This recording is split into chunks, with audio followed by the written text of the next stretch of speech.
In the figure, O is the center of the circle. Write the measure of angle ACB. ചിത്രത്തിൽ O വൃത്തകേന്ദ്രമാണ്. Angle ACB എത്ര ഡിഗ്രിയാണ്? ഈ ചോദ്യത്തിൽ പറഞ്ഞിരിക്കുന്നത് O വൃത്തത്തിൻ്റെ സെൻറ്ററാണ്, O വൃത്തകേന്ദ്രമാണ്. നമുക്ക് കണ്ടുപിടിക്കേണ്ടത് ACB എന്ന ആംഗിളിൻ്റെ മെഷർമെൻ്റാണ്, അളവാണ് ACB. ഇതാണ് ACB. ഇവിടെ നോക്കൂ, AB എന്താണ്? O കേന്ദ്രമാണെങ്കിൽ, വൃത്തകേന്ദ്രമാണെങ്കിൽ, സെൻറ്റർ ആണെങ്കിൽ AB എന്തായിരിക്കും? ഡയമീറ്റർ അല്ലേ? അപ്പോൾ സെമി സർക്കിൾ നമ്മൾ ഇങ്ങനെ പഠിച്ചിട്ടുണ്ട്. സെമി സർക്കിളിലെ ആംഗിൾ അഥവാ അർദ്ധവൃത്തത്തിലെ കോൺ എത്രയാണ്? 90 ഡിഗ്രി. അല്ലെങ്കിൽ ഡയമീറ്റർ മേക്ക് ചെയ്യുന്ന ആംഗിൾ എത്രയാണ്? വ്യാസം ഉണ്ടാക്കുന്ന കോണളവ് എത്രയാണ്? 90 ഡിഗ്രി. അപ്പോൾ ആംഗിൾ ACBയുടെ വാല്യൂ എത്രയാണ്? 90 ഡിഗ്രിയാണ്. In the figure, O is the center of the circle. AB and CD are two perpendicular chords. Angle D equals 20 degree. Write the measure of angle A. What is the central angle of arc BQD? What is the central angle of arc APC? ഫിഗറിൽ O സർക്കിളിൻ്റെ സെൻറ്ററാണ്. A ബിയും C ഡിയും perpendicular ആയിട്ടുള്ള രണ്ട് കോഡുകളാണ്, ഞാണുകളാണ്. Angle D തന്നിട്ടുണ്ട് 20 degree. ഒന്നാമത്തെ പാർട്ടിൽ ചോദിച്ചിരിക്കുന്നത് ആംഗിൾ എയുടെ മെഷർമെൻറ്റ്, കോൺ എ കാണാനാണ്.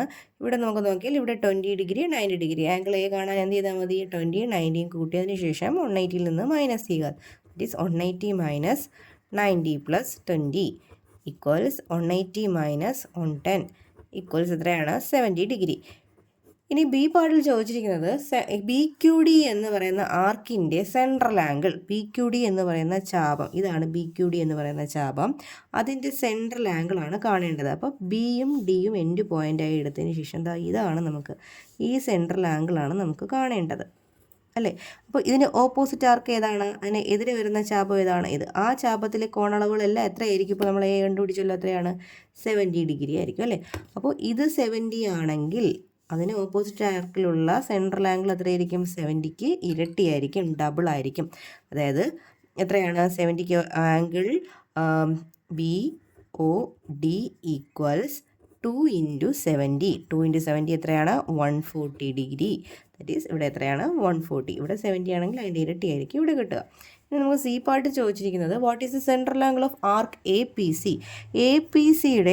APC ആർക്കായിട്ട് വരുന്ന APCയുടെ സെൻട്രൽ ആംഗിൾ ഇതാണ്. APC ഇതാണ്. APC എന്ന് പറഞ്ഞ ആർക്ക് ചാപം, അതിൻ്റെ സെൻട്രൽ ആംഗിൾ ഈ O ആണ് സെൻറ്റർ. Oയുമായിട്ട് മേക്ക് ചെയ്യുന്ന ആംഗിൾ ഈ ആംഗിളാണ് നമുക്ക് കാണേണ്ടത്, ഈ ആംഗിൾ.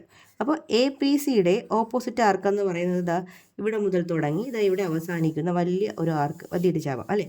അപ്പോൾ അവിടെയുള്ള ഏത് ആംഗിളിൻ്റെയും ഇരട്ടിയാണ് ഇവിടെ വരുന്നത് അല്ലേ? അപ്പോൾ ഇവിടെയുള്ള ഒരു ആംഗിൾ നമുക്ക് എത്രയാണ് ഉള്ളത്? 20 ഡിഗ്രി അല്ലേ? അതായത് നമുക്ക് ആ എൻഡ് പോയിന്റിൽ നോക്കിയാൽ മതി. സ്റ്റാർട്ട് ചെയ്യുന്നത് എയും എൻഡ് ചെയ്യുന്നത് സിയും അല്ലേ? ആർക്ക് APC. അപ്പോൾ അതിൽ തന്നെയുള്ള ഓപ്പോസിറ്റ് ആർക്കിൽ നോക്കുക, ADC എത്രയാണ്? 20. അപ്പോൾ 20ക്ക് ഇരട്ടി ആയിട്ടായിരിക്കും ഇവിടെ കിട്ടുന്നത്. 20യുടെ ഇരട്ടി എത്രയാണ്? 40. 20യുടെ ഇരട്ടി 40. അതായത് angle APC equals 2 × 20 equals 40 degree.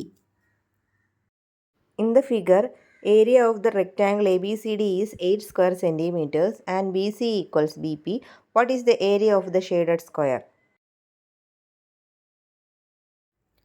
അടുത്ത ചോദ്യത്തിൽ പറഞ്ഞിരിക്കുന്നത് area of the rectangle ABCD is 8 square centimetre. ഇവിടെ ഒരു ചതുരം തന്നിട്ടുണ്ട്, അതിൻ്റെ ഏരിയ എത്രയാണെന്ന് തന്നിരിക്കുന്നു? 8 സെൻറ്റിമീറ്റർ സ്ക്വയർ ആണ്. മാത്രമല്ല BPയും BCയും തുല്യമാണെന്നും പറഞ്ഞിട്ടുണ്ട്. What is the area of the shaded square? Shade ചെയ്തിരിക്കുന്ന സ്ക്വയറിൻ്റെ ഏരിയ എന്താണ്? ഇത് നമ്മൾ ഡ്രോയിങ് സെക്ഷനിൽ പഠിക്കുന്ന ക്വസ്റ്റ്യൻ ആണല്ലേ. ഒരു റെക്റ്റാങ്കിൾ വരച്ചിട്ട് അതിൻ്റെ അതേ ഏരിയയ്ക്ക് തുല്യമായുള്ളൊരു സ്ക്വയർ വരയ്ക്കുക എന്നല്ലേ ചോദ്യം.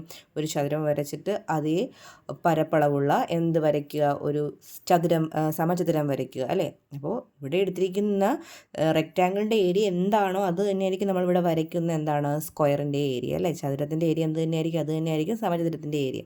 ഇവിടെ തന്നിരിക്കുന്ന ക്വസ്റ്റ്യൻ എന്താ?